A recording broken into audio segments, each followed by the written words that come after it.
Hey everyone, my name is Chris A, and today we're going to be talking about anti-transgender legislation in the United States. Before we get started, a quick disclaimer. I'm not a lawyer, I'm not a legal expert. I am doing my best to honestly interpret these pieces of legislation that we'll be talking about, but I may get some things wrong. I may also overgeneralize due to just the amount of bills we'll be looking at. I encourage you to do your own research and look more specifically into the bills that have been introduced or passed in your individual state. My main source for this video is Freedom for All Americans and their legislative tracker, which aggregates legislation from billtrack50.com. All the relevant links as well as further reading I'll put in the description down below. Before we get into the bills that have been introduced this year, I want to talk about some of the legal obstacles that already face transgender people. In 27 states, gender identity and sexual orientation are not protected classes against discrimination when it comes to things like employment, housing, and public accommodations. Wisconsin, a 28th state, they protect sexual orientation but not gender identity. And what this means is basically it is legal to evict or fire someone for being transgender in 28 states. Healthcare is also an issue. Although transgender healthcare can be life-saving, and we'll talk about that more later, it is generally considered elective, so many private insurance plans don't cover it. This is just one more problem with privatized health insurance. In the richest country in the world, all healthcare should be free, but the fact remains that private insurance companies are choosing to make transgender healthcare prohibitively expensive. And then there's what's known as the Transpanic defense. This is a legal defense that is allowed in 37 states. Basically, if you are sexually involved with someone who you later learn is transgender, and then you assault or kill that person, the fact that you quote-unquote panicked when you learned they were transgender can be used in court to lessen your charges or sentencing. This defense is most often used by men who kill transgender women. Only 13 states and the District of Columbia have outlawed this legal defense. The American Bar Association has opposed the use of the Transpanic defense since 2013. This year, 11 states have introduced legislation to outlaw this practice, and 9 of those bills are still pending. So call your legislator. Before we get into the number of bills that have been introduced just this year, I want to break down some of the categories. So the most common bills have to do with sports. I've covered this topic in a past video. In a nutshell, people want to prevent trans people from competing in sports with their gender, particularly trans girls, and particularly at the K through 12 level. There's generally no alternative accommodations proposed in these bills. They're pretty much just trans girls can't play on the girls' team. This is obviously bad, and we should allow trans children to compete in sports. And if you think this is a problem that needs addressing, let's just hear from Governor Jim Justice of West Virginia, who recently signed an anti-trans sports bill into law. Can you name one example of a transgender child trying to gain an unfair competitive advantage at a school there in West Virginia? Well, Stephanie, I don't have that experience exactly to myself right now, but I will tell you this. Not yourself, your state, sir. Can you give me one example of a transgender child trying to get an unfair advantage? Just one in your state. You signed a bill about it. No, I can't really tell you one. The next type of bill involves healthcare for minors, and these bills are going to be the most harmful. Now, I personally don't know a ton about this topic. I'm not a doctor or a medical expert, and I'm not medically transitioning. Samantha Lux, a transgender YouTuber, she did a great job debunking some myths regarding trans healthcare for minors. I suggest you check that video out for more specifics. I'll just go over some of the basics that you need to know. Puberty blockers are often referred to as irreversible, and that's just not true. Puberty is irreversible, and in fact, puberty blockers help prevent puberty until a person can better decide what they want to do with their body. Puberty blockers are nothing new. They've been made available to minors for decades for hormone regulation. Some children enter puberty too early, and puberty blockers are a way to address that. Gender transition is just a new way to use this medicine, which again has been available for decades. Most minors do not get gender-affirming surgery. They just don't. It's not a thing that happens to minors. Most transgender people wait until they're of age to get any surgery. Most importantly, rates of suicide and mental illness among trans youth are significantly decreased with the accessibility of transgender healthcare, which means that these laws will result in lives lost. And to quote Dr. Rachel Levine, the Assistant Secretary for Health, transgender medicine is a very complex and nuanced field with robust research and standards of care that have been developed. In other words, it's okay if you don't understand the science, but we need to let people get the health care they need. These bills are opposed by the medical community, including the American Medical Association, the American Psychological Association, the American Psychiatric Association, the American Academy of Pediatrics, the American Academy of Child and Adolescent Psychiatry, and the Endocrine Society. The next kind of bill we're seeing relate to healthcare in general, not just for minors. These bills prevent all people, including adults, to get things like gender-affirming surgery. Some trans men and non-binary people want to have their breasts removed. Some trans people want to have their genitals modified. Some people want to take hormones. It is absurd to deny adults the right to modify their own body. This is a huge breach of personal liberty and, again, could cost people their lives. The next category fall under religious freedom or freedom of conscience. And these bills have a bit of a range. Some deal with healthcare providers, some deal with childcare or adoption services, some deal with private businesses. Generally speaking, these bills allow a certain group of entities to deny service or accommodations based on religious or ethical beliefs. And although these bills tend to be vague, they will allow those entities to discriminate based on sexual orientation or gender.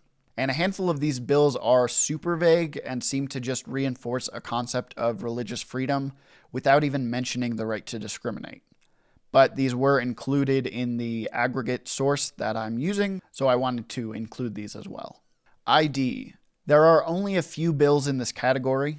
Some limit the possible sex designations on birth certificates, and although these are targeted at transgender people, they're relatively harmless compared to things like prohibiting healthcare.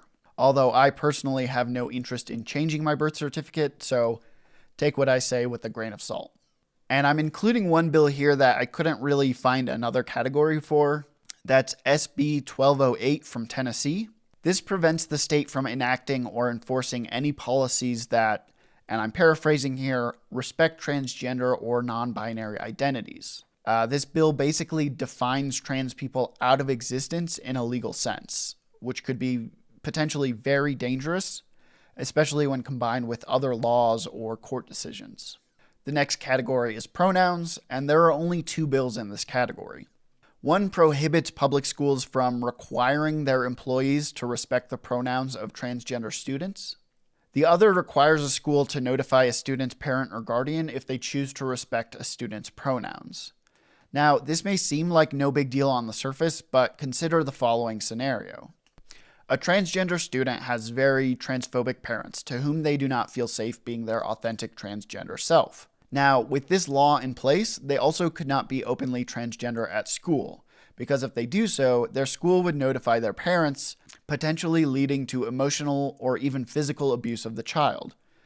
This may be an extreme example, but it's not uncommon, and this bill will hurt transgender children. The next category is restrooms, and these kinds of bills have been around for a few years now. Basically, they're aimed at preventing transgender people from using public restrooms, locker rooms, etc. Some of these bills only regulate government buildings, some require businesses to publicly post their bathroom policy, and most require reasonable accommodations for transgender people to use a private bathroom. Which obviously, it's just separate but equal segregation, which is bad. And just like with the sports bills, this is a solution to a made-up problem. There just aren't instances of men dressing as women to assault people in the women's restrooms. And even if that happens, keeping trans people out of restrooms doesn't solve that problem. The next category is civil rights, and this is just one bill from Iowa. HF 340. This bill prioritizes sex-based civil rights over gender-based civil rights in the case of a conflict between the two.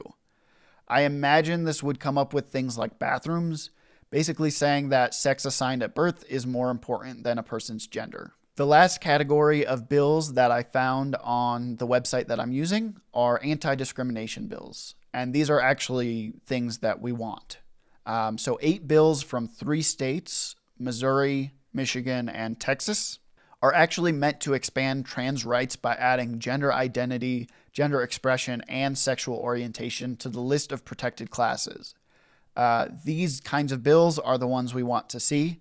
So if you're in Missouri, Michigan, or Texas, you want to call your state lawmakers and let them know that these are the kinds of bills you want. Before we get into the bills themselves and specifically where they are, I want to talk about the similarity between bills across the states. Now, a lot of the bills are word for word exactly the same between states, which shows that there is a concerted nationwide effort to curb transgender rights. This isn't a one-off thing where a rogue legislator is creating this legislation. Like I said, this is a concerted effort. And I talked about this in a previous video. One of the sports bills that was introduced in several states was written by the Women's Liberation Front, which is an anti-transgender special interest group. I have to imagine that other bills were also written by different special interest groups, although I wasn't able to find that specifically in my research.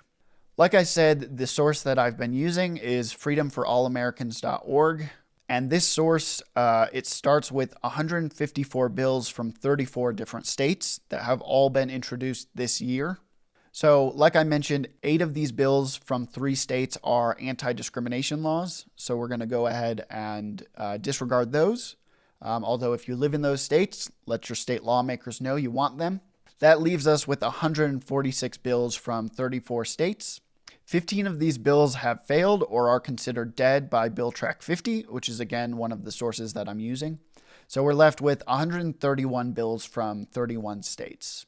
So of these bills, 82 haven't been touched since March. So we're going to go ahead and exclude those for now. I do want to say each different state has a different legislative process. So it's not impossible for something that hasn't been touched since March to then get signed in some states, probably. Again, I'm not a legal expert. Do your own homework into your own state. But based on the information I got from my sources, I've decided to exclude everything that hasn't been acted on since before April. And 4 of those bills that we're discarding have actually been signed or passed, and we're going to get to that later. So we're left with 49 bills from 16 states, and 14 of these bills have actually been signed, passed, or enacted. So that leaves us with 35 bills in 13 states, which are active, meaning they've been acted on in April or May, and they could still be passed.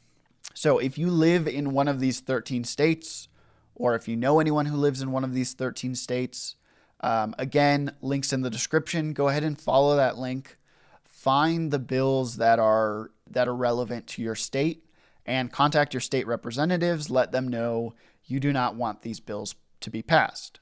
And like I mentioned, there are 18 bills from 10 states that have already been passed or signed. If you are in any of those states, same thing. You want to follow the link in the description, figure out what laws have been passed, and you want to contact your state legislators and just let them know that these laws are bad and they are going to hurt people, especially when it comes to healthcare. Like I said, if you need any more information, any resources, any further reading, I'll put a bunch of links in the description down below. If you are in a state with pending legislation, you really need to contact your state legislators and let them know that these kinds of bills are not and should not be welcome in your state, in anywhere in the United States, really. So thank you for watching. I hope that you've learned something, especially if you're in one of those states that has either passed legislation or could still pass legislation. Like I said, I'm not an expert. I'm just a concerned citizen. So I encourage you to do your own research. I looked at 34 different states worth of legislation, so I couldn't get really granular with it. If you live in one of these states, I think it would behoove you to look into your state, look into the efforts that are happening. Hopefully you live in a state that has voted down all of these bills.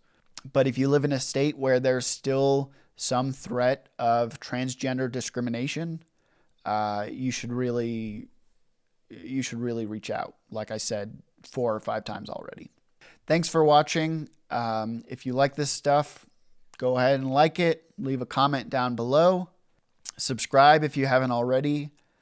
You can follow me on Instagram, Twitter, or Patreon. I've just kind of restructured the Patreon, and I will continue to do so.